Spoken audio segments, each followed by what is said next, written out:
I'd like to bring up our first speaker. I think a lot of people here know who he is. His fun fact is that he came in on Wednesday and spent the entire day going to musicals. He saw Waitress and Hamilton back to back, same day. That is a lot of people yelling at you and singing at you. So let's welcome Russ Cox to the stage.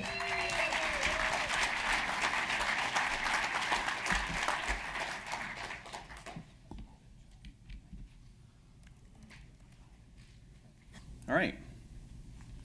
Good morning. Thanks, everyone, for being here. I spent a lot of time thinking about what kinds of work Go users do that Go doesn't support well enough. And today I want to talk about how Go can better support refactoring of the overall package structure of your code base. And that was the goal of a recent language change proposal, aliases, that we experimented with during the Go 1.8 development, but that didn't make the cut. And so I thought it would help today to focus on explaining this problem in a bit more detail. I'm not going to propose any solutions in this talk. I hope that we, as the broader Go community, can discuss and evaluate solutions in the next few months.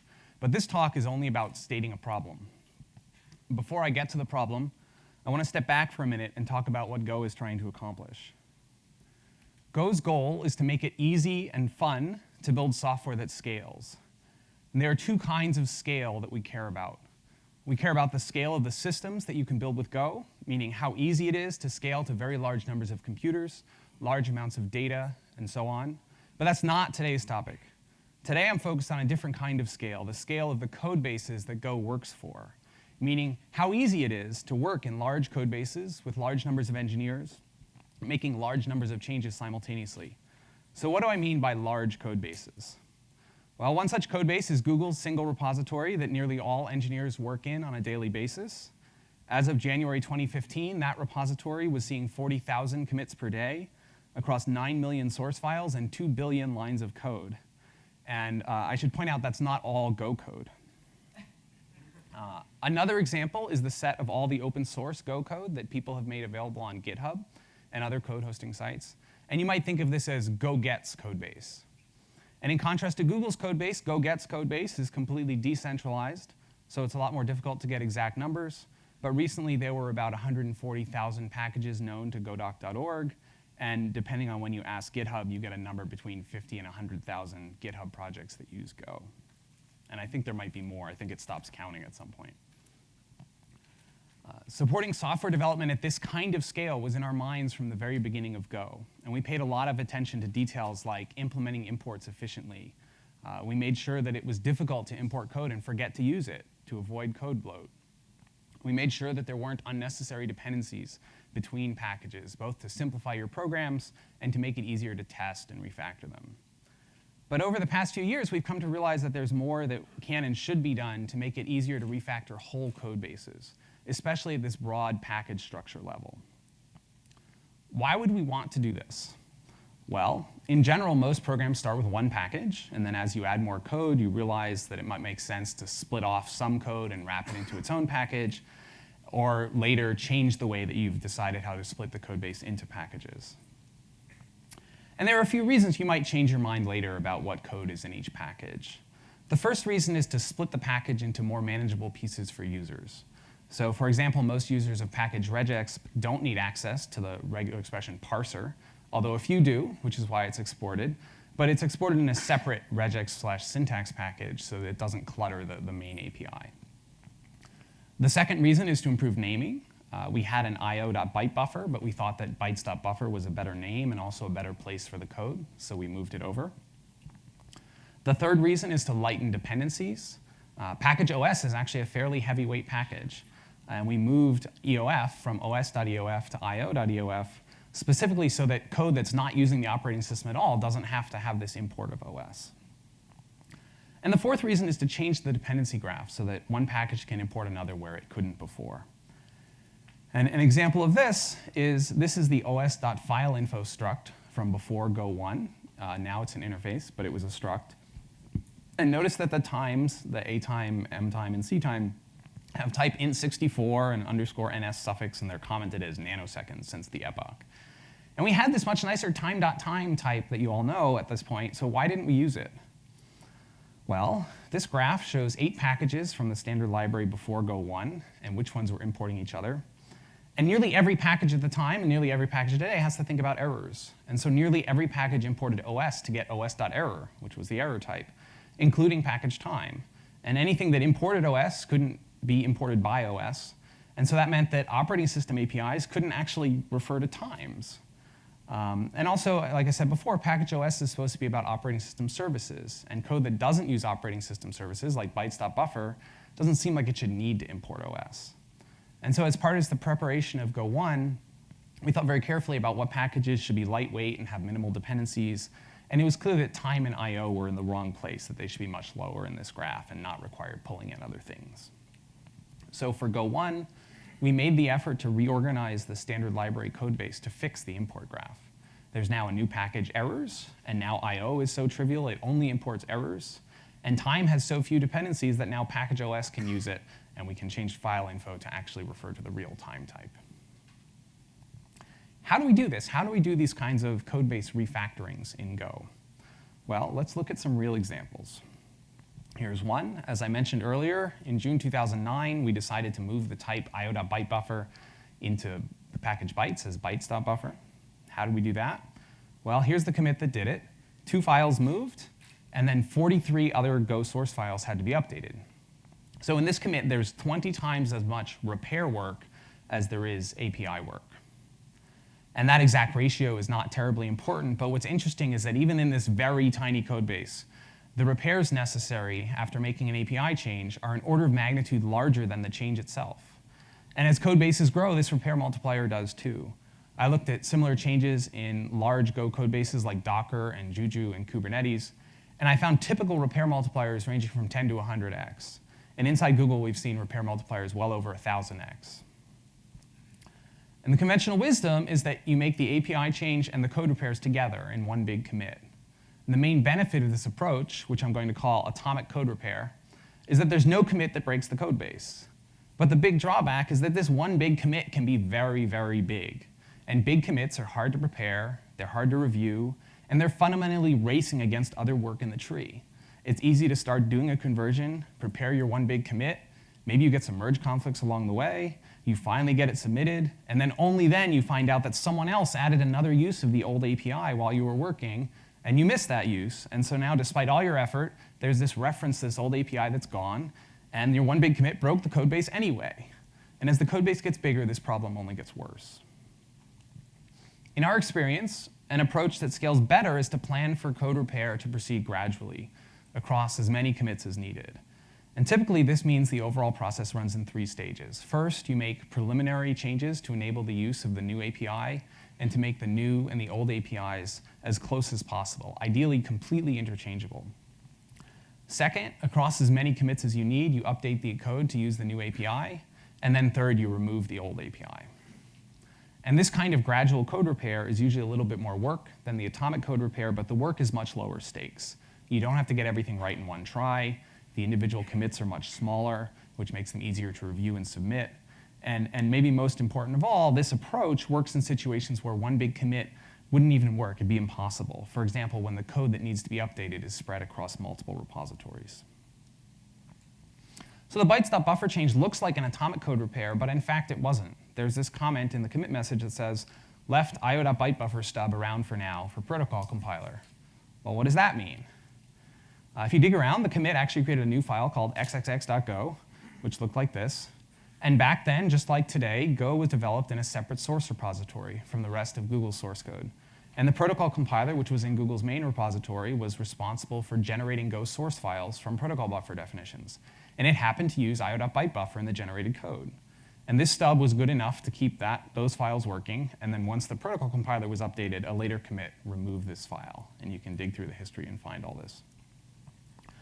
So even though there were many fixes included in the original commit, this was still a gradual code repair, not an atomic one, because the old API was only removed after the existing code was converted. So I hope I convinced you that being able to refactor the overall structure of the code base is important, and that for large code bases, it's not practical to insist on atomic code repair. Instead, we need to arrange some way to do gradual code repair, and I want to look at how this works in Go today.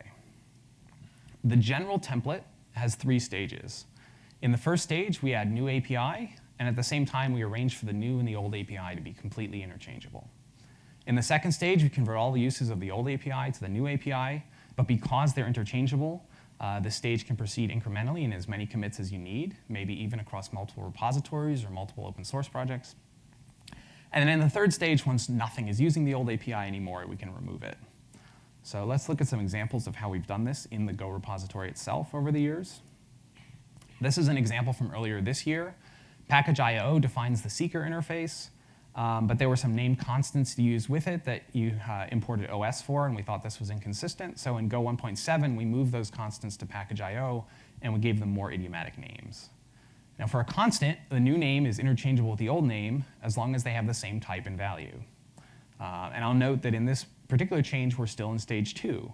Due to backwards compatibility, we can't delete the old constants, but at least this gives people the opportunity to use the new API and avoid importing OS if they're not actually using the operating system. This is also an example of a gradual code repair being done across many repositories. We announced the new API with Go 1.7, and now it's up to everyone else to update their code as they see fit, no rush. So that's how we move a constant. That's the easiest case. Now let's look at moving a function. So 5 years ago, we were in the middle of this big change that replaced the type known as os.error with the new predefined type error. And as part of this, we moved the error constructor, os.newError, into its own package and changed its name to errors.new. To make the old and the new API interchangeable, we can define the old function as a wrapper around the new function. Since Go doesn't allow comparing functions for equality, there's no way to see that they're actually different functions. They behave the same way. And so they're completely interchangeable, and we can move on to stage 2 and stage 3.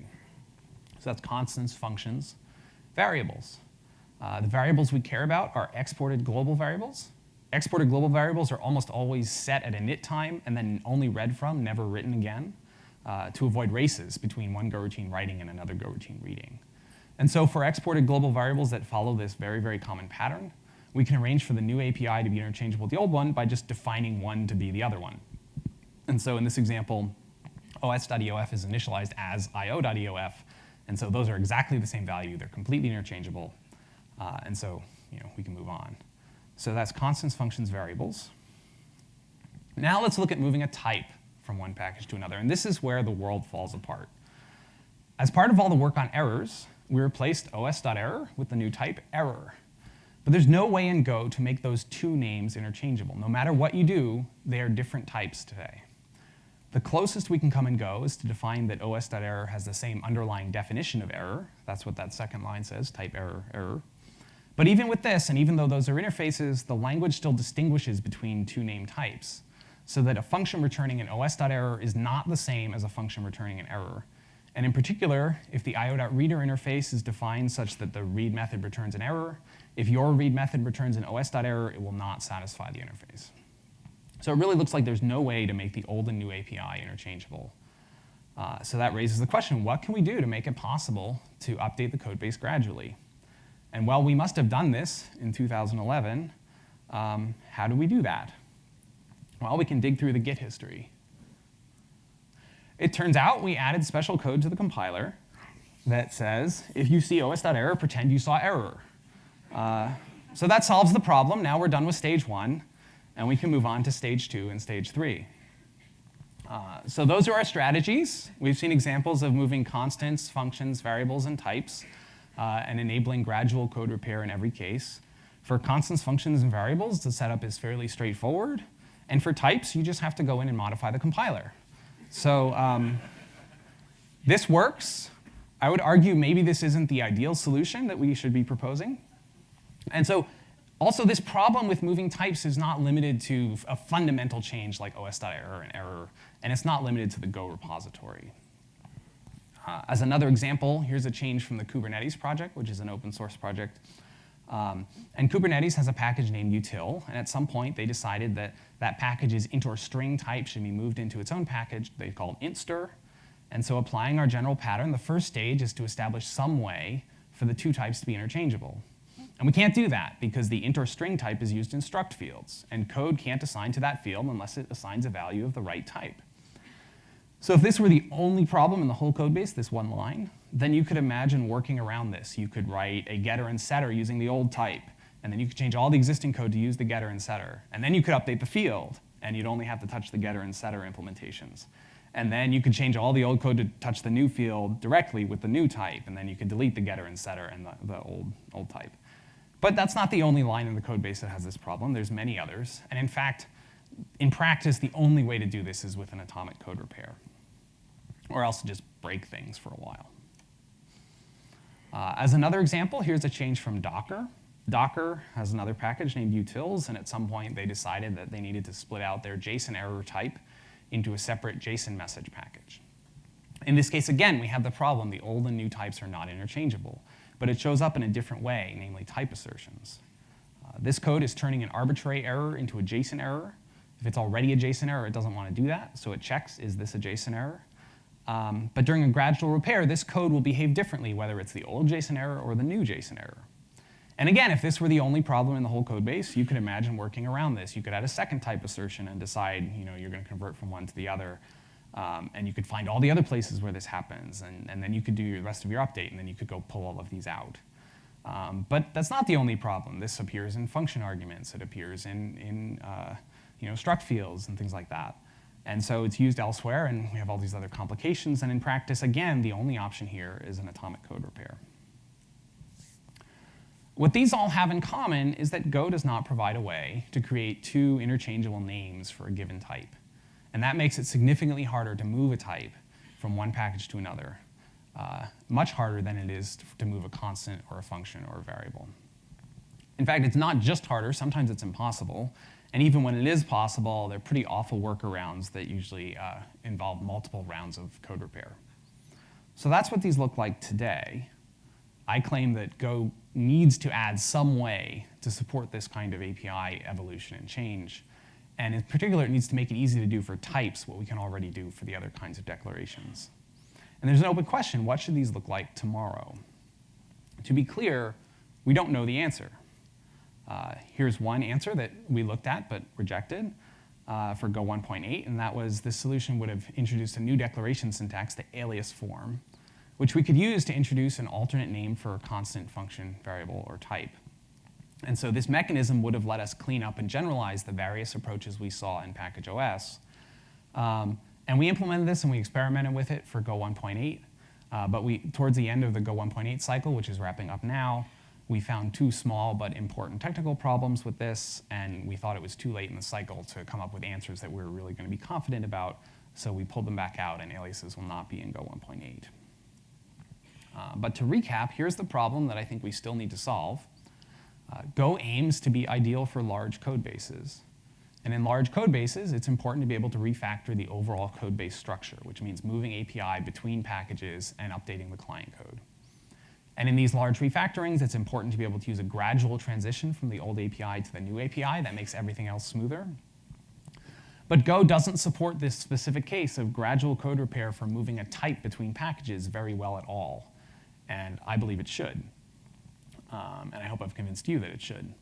And we're going to try again to fix this in Go 1.9. Many people helped us think through all these design questions that got us this far, that led to the alias trial and helped us experiment during the alias trial and Go 1.8 cycle. And so I want to thank everyone who helped us with that, and I want to encourage you all to help us again when we revisit this problem in Go 1.9. You can expect some mail to the development mailing list and maybe a blog post asking for thoughts about this in the next week or two.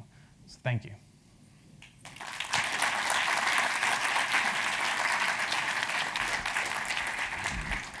Okay, I think we have time for a couple quick questions for us. I'm sure people have questions about aliases.